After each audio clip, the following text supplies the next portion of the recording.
Day 5 of First Edition Week, and we are going back down to the deluxe size class to take a look at what is actually a pretty miraculous toy in First Edition Cliffjumper here. Miraculous because for a character that didn't last more than one episode, this guy's already gotten 3 toys, a 4th one on the way, and a 5th one cancelled. This is amazing. The dude finally breaks away from being nothing but a Bumblebee remold, and look what happens to him. He gets a plethora of toys and no screen time to show for it. But let's just enjoy the toys we got out of him before his spark was extinguished, shall we? As you can see, he is a classic style muscle car, right down to the Texas bullhorns on the hood. They're not Brahma bullhorns, but I'll take what I can get.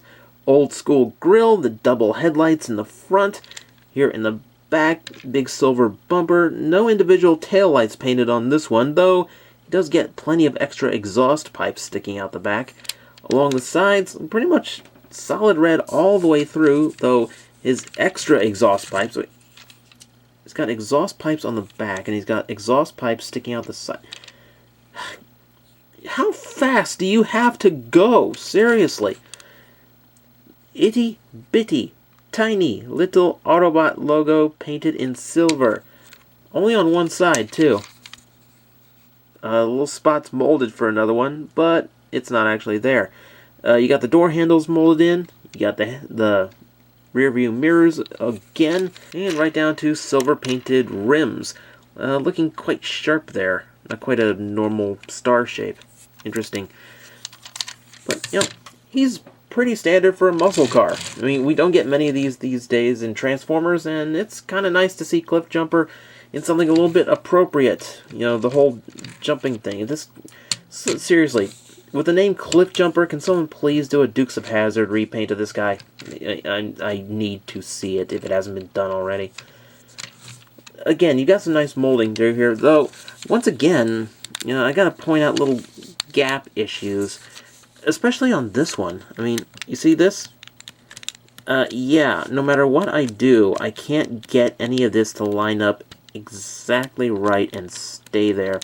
It just refuses to.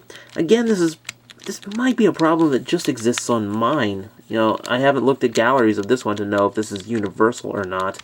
I do know a lot of the problems I have brought up have been shared by many others, and others have reported completely fine, error-free toys.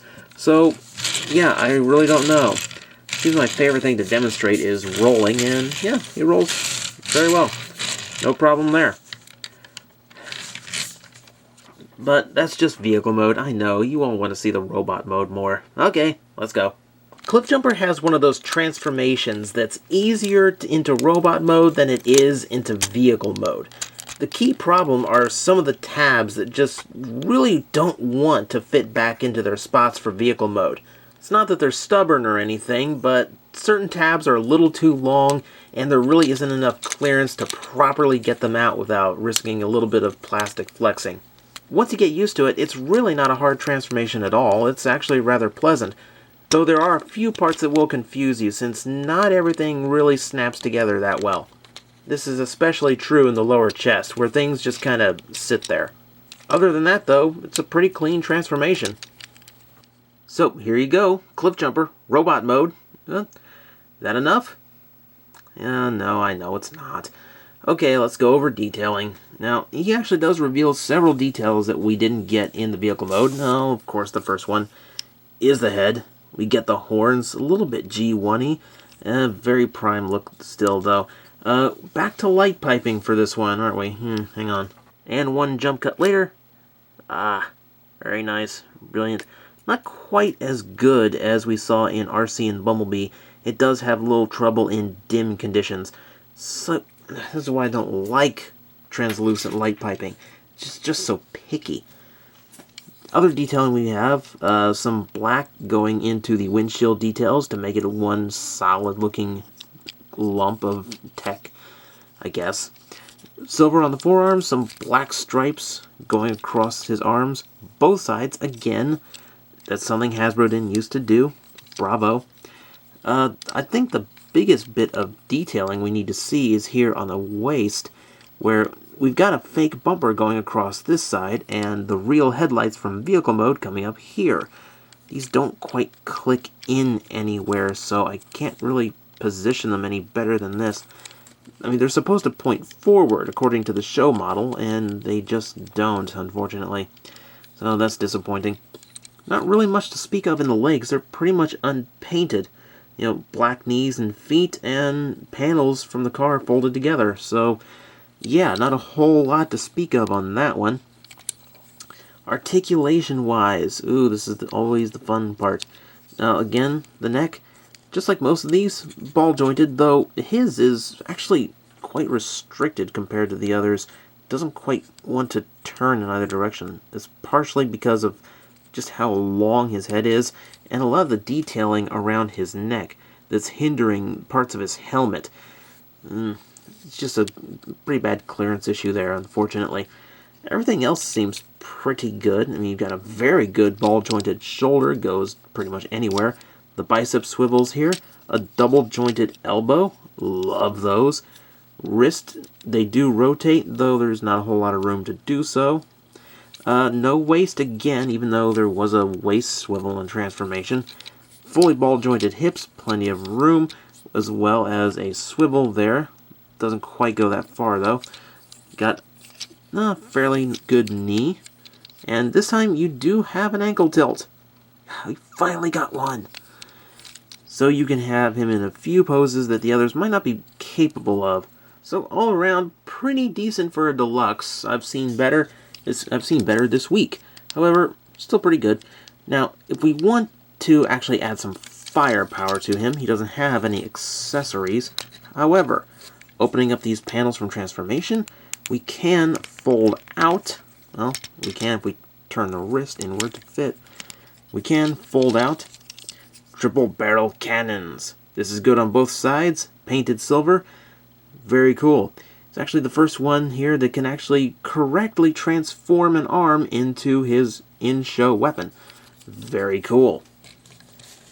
It's a nice little bit of detail. It makes him very heavily armed when you use both of them at the same time. And it's actually pretty much the main feature of this one over the mainline version. Speaking of, I actually have the mainline version, so we can compare this time. And the comparison is awkward. Okay, let me tell you what's going on here. This one does have some issues that keep it from being really show accurate, that the mainline one does get across better. For instance, the feet are painted silver, the knees are silver as well, show accurate. The feet, they look more like bull hooves as they're supposed to. You can also see the chest. It does look better, but it is a faked chest. If that's important to you, there you go. You are warned. The shoulders are also more accurate. I've double-checked these before, and so is the color palette in general. He does generally use a more grayish tone than straight black. However, the only real detractions are his arms are kind of the movie jazz type arms, where, yeah, they work, they're okay, but they're a little awkward because they're hollow, and they're actually quite long on him, which is another issue. He also doesn't have the wrist guns. Instead, he has this little blaster/hammer, which you can hold in either direction. So it's a multi-purpose weapon, even if it wasn't one he actually used in the show. So versatility versus accuracy here. And in a weird way, I could say that for both. Whereas his weapons are more versatile, his are more accurate. Whereas he does make for a better toy, and I like his transformation better. This one does have a decent automorph gimmick that doesn't get in the way of the toy. And he's far more show accurate. You know, and really, I know some have had really discouraging size comparisons that, you know, mark this one as much, much smaller. In vehicle mode, you can really notice the size difference. Here, not really so much. So, in the end, it all depends on what's important to you in a Transformer. If you're looking for show accuracy, then the mainline one is going to be your jumper of choice. However, First Edition Cliff here is a better toy overall. As a recommendation, however, I don't think the first edition one has enough over the mainline release to warrant the extra price it's worth. This is the one where I would probably recommend a skip on the first edition just because the thing is getting so expensive. If you can get a friend out of Canada who can still by some miracle find this at his Toys R Us, then by all means, if that's that's probably the cheapest way you can get it, and if the differences are that important to you, like the wrist gun for instance, yay wrist gun, it is a cool detail. It's also rather minor compared to some of the things that the mainline one gets correct. Again, it all depends on your preferences. Personally, I don't think this one has quite enough advantages to warrant the huge prices he tends to go for, just because he was only released in Canada and Japan. But this is just one geek's opinion. I think at this point, we're heading into the weekend. We need to see the leaders of these teams. So that is coming next.